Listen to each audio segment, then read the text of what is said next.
Okay, let's unpack this. You know that feeling, maybe sometimes, like life just kind of happens to you.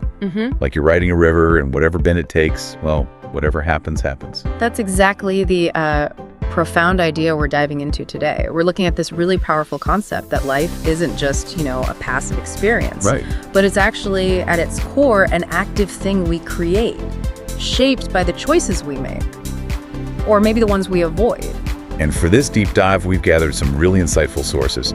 We're drawing from The Art of Intentional Choice, which itself pulls from the habit of deciding, and also these quite personal reflections in Walking Toward the Word. Yeah, and our mission here is to really get into it. Like, why is choosing so crucial? What actually happens when we dodge decisions? How can we, based on these sources, actually embrace more intentionality in our own lives? Exactly. How to make that shift. So let's get right to that core question from the sources. Are you still maybe saying sometimes whatever happens, happens? Let's really unpack this. Well, the sources, they start with this pretty clear contrast, right? Life isn't about drifting. That's the main point. It's fundamentally about choosing. Every single moment. Every single moment, yeah. And there's that line from Walking Toward the Word that really sticks. Whatever is good is not always right. Choosing is better than drifting. And the author talks about their own experience, like starting out thinking, whatever happens, it's fine. Mostly because they just really hated conflict, Yeah, hoping things just sort themselves out. Avoidance, basically. Right. And then realizing powerfully that this was just wrong. That every moment isn't just happening, it's a choice point. A juncture, an opportunity to decide. Okay, but if it's so central, why do we find it so hard? Why do we put off making decisions? The sources point to a few things. Oh yeah, they really focus on fear. That seems to be the main driver. Fear of what, specifically? Well, fear of being criticized for your choice, definitely. Fear of actually having to take responsibility if things go south. And just fear of the consequences themselves, whatever they might be. And the sources are pretty clear about what happens when you let fear win, when you postpone. It's not like the decision just poof, vanishes. Not at all. They use this really vivid metaphor, saying postponed choices pile up and eventually surge back like a tidal wave.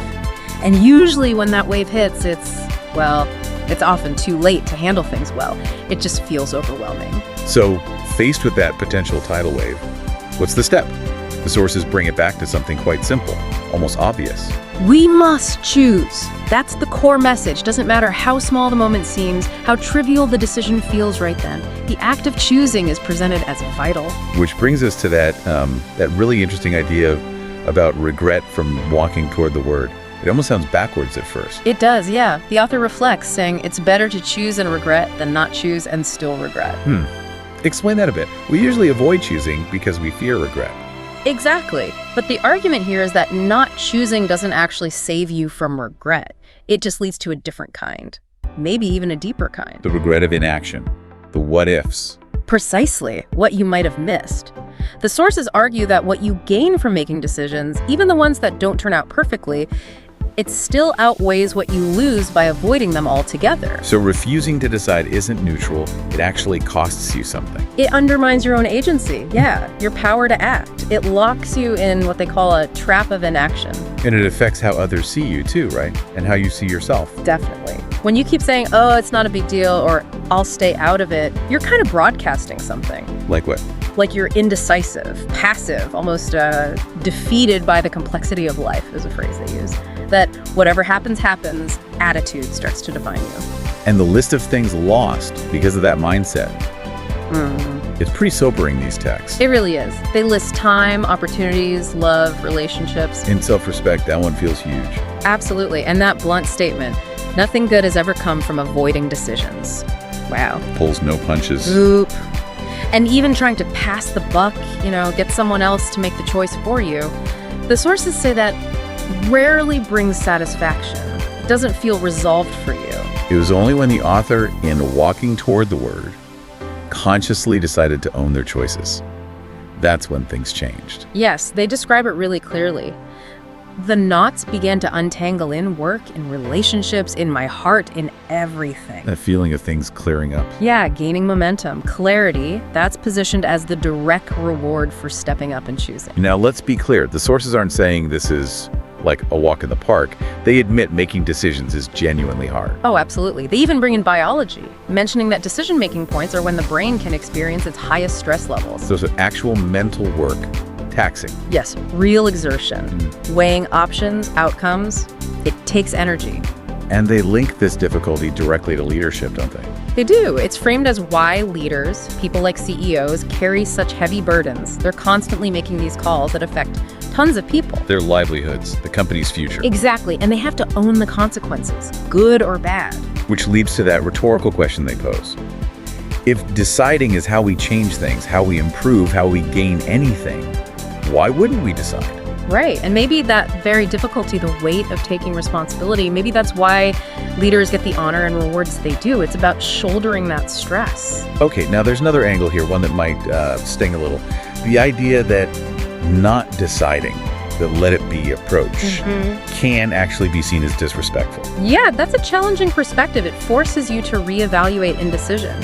The argument is that sometimes it's a form of disregard. How so? By not engaging, by not making a choice related to a situation or a person, you're implicitly saying, you're not important enough for me to make a decision about this. Wow, not important enough. Yeah. That's, heavy. And they contrast this with how successful people operate according to the habit of deciding. What do they do differently?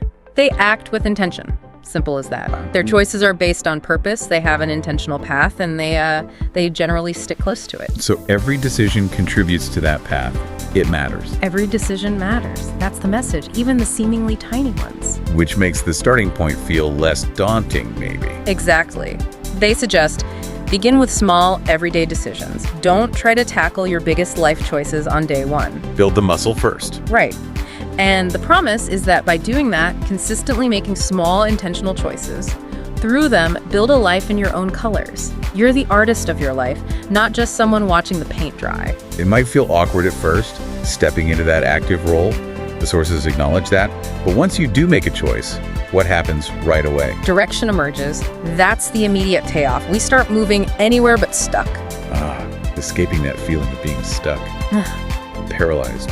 Yeah, that paralysis is a huge hidden cost of not deciding. Making the choice, any choice sometimes, just breaks that gridlock. Yet looking back, the author in Walking Toward the Word saw actual harm caused by not choosing right. Things like failing to clarify a relationship, or not saying a proper goodbye, or hesitating to act when action was needed.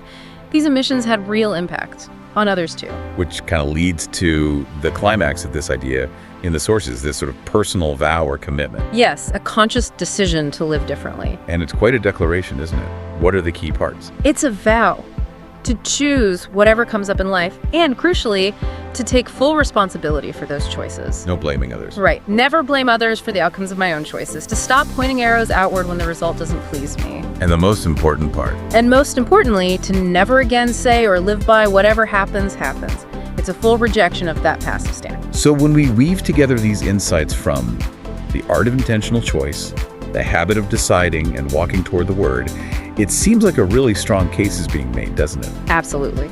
Moving away from whatever happens, happens towards intentional choice isn't just like a nice idea. It's fundamental. It's presented as fundamental to getting back your self-respect, seeing and seizing opportunities, and actually, shaping your life instead of just reacting to it. This deep dive really highlights the power that's already there, right inside you, just waiting for you to decide to choose.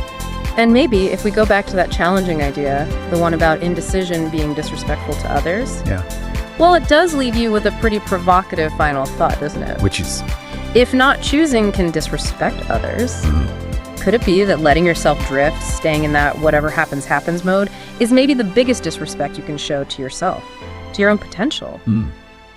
Something to definitely think about.